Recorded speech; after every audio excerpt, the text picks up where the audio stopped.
Reiz sensenos laikos dzīvoja puisītis vārdā Olivers. Olivers bija tikko beidzis bērnu dārzu. Vecmāmiņa bija apsolījusi viņam iemācīt ceļu satiksmes noteikumus. Kādu dienu Olivers piegāja pie vecmāmiņas un vaicāja: Vecmāmiņ, kad tad tu man iemācīsi tos noteikumus? Man jau drīz jāsāk iet skolā, un es redzēju video, kur bija stāstīts, ka katram skolēnam ir jāzina ceļu satiksmes noteikumi.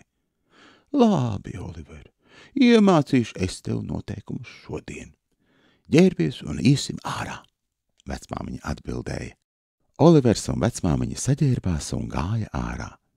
Viņi gāja un gāja un gāja, līdz nonāca pie gājēju pārejas.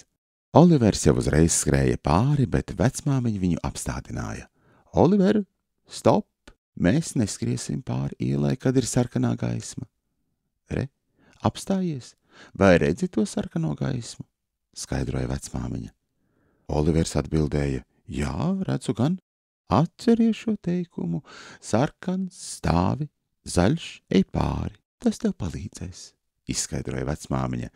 Visiem ir jāiet pāri ceļam tad, kad deg zaļā gaisma, lai novērstu liekus negadījumus. Vecmāmiņa turpināja Oliveram skaidrot.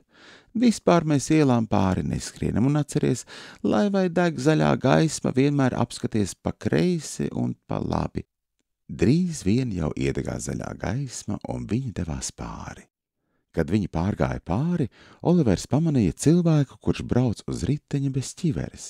Vecmāmiņa ieteicās: bez ķiveres nekad nevar braukt. Vienmēr brauc ar ķiveri, tā būs stipri drošāk. Viņi visu dienu staigāja, līdz palika tumšs. Vecmāmiņa un Olivers jau taisījās mājās, līdz Olivers pavaicāja vecmāmiņai: Vecmāmiņa, ko darīt, ja tam puisītim nav atstarotājs?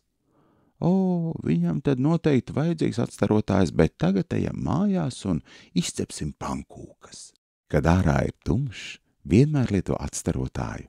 Tā cilvēki vai mašīnas tevi vieglāk redzēs.